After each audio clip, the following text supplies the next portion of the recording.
His name is Mr. Brandon Leake.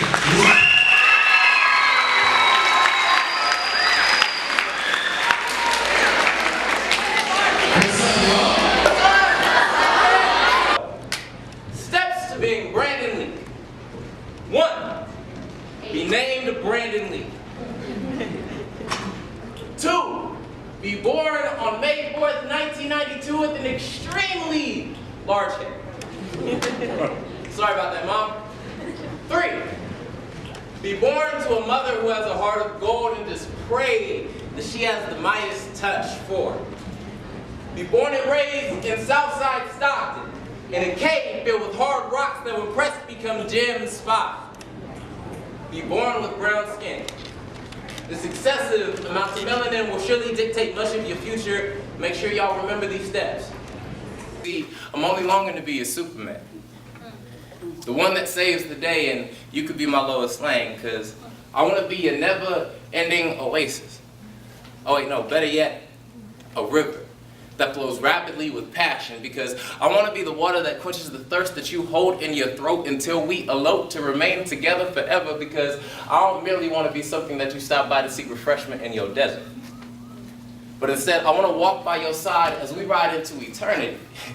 And then I saw Shauna sitting at that bus stop with her 3 children, 2 of which I know are going to different schools on opposite sides of town, and one of them too young for school, so she's taking him to a job interview with enough hope in her soul that when the soles of her feet hit the ground today will bring about something better than the day before. So yes, I woke up on the right side of the bed because today I elected to choose joy, because joy is not a matter of circumstance. Joy is a choice.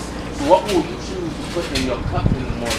I'm just a young black man who has faith in Jesus, the same way that stars have faith that space will protect them from this galactic bully that we call gravity, who longs to turn their stardust splendid spectacle for passing buyers to watch in awe of its depths. So yes, I never really understood the issue.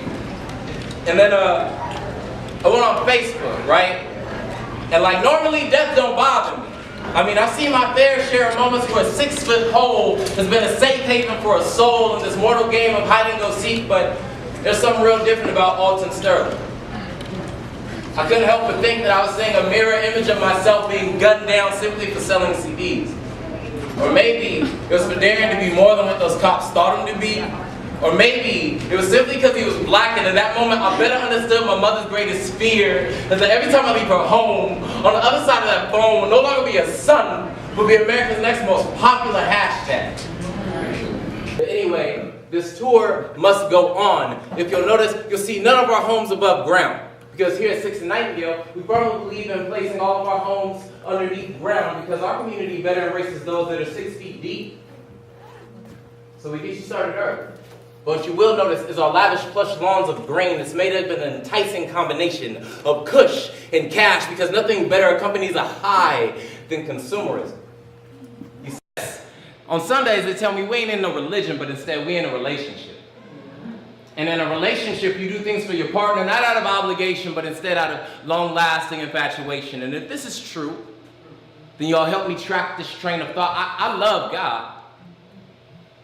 At least I say so. I would do anything for God. At least half the time I think so.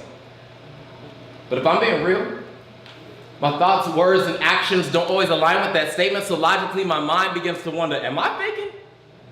Is my love in this relationship vacant? I'm just saying I've been kneeling and praying for so long that my knees got rug burn, pondering this idea of how I truly love God. But if I walked into Sunday service and opened my closet, they'd say it was a facade. Here you go, dear friend. You've always been a little bit extra. Now please, don't take offense to that. What I mean by it is that you've always been more than enough. Because like, every time I look into your eyes, I don't think that we're so close, but more so close. Like you and I had to have met up there in the sky alongside God eternities ago. Because we get along just a little too well. Like you're the yin to my yang. We balance each other out like black and white, quite literally at times. And literally, you are the first thing that runs through my mind. Like I I wake up in the morning with this real odd smile, and my brother, he stares at me and says, "Bro, what's going on?" And I'm like, "You wouldn't understand, man. Just wait till you get older."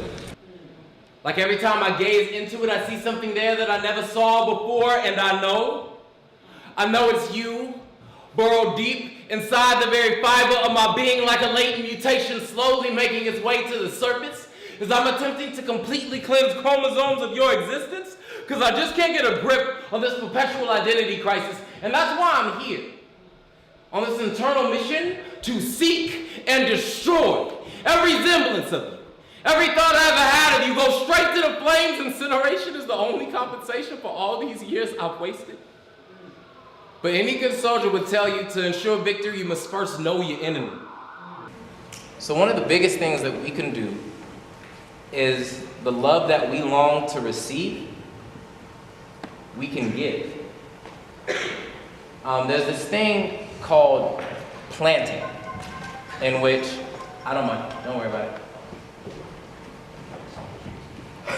We plant seeds of what we long to harvest. And what I mean by that is, whatever you put into people, more than likely you'll get back from them. So if you put in bullying or negative thoughts, then more than likely what's going to happen is those negative thoughts are not only going to stem within yourself, but within them to come back to you. That's spoken word poet Brandon Leake from Stockton. He is about to begin the Dark Side Tour. There are albums of his work. He was reading from a book of his poetry. He teaches and speaks, and there's such a long list of appearances that I think many, many people in the area know you and have heard you in person. What's the response? What do you get back from people? Silence. A vast majority of the time. So like when I do poems, I used to perform with a lot of like rappers and singers, and like people get like super riled up for them. My art produces self-reflection, and so oftentimes I get very quiet audiences and then applause at the end, but then afterwards I get a lot of people who are deeply impacted and touched by what's happened on stage. So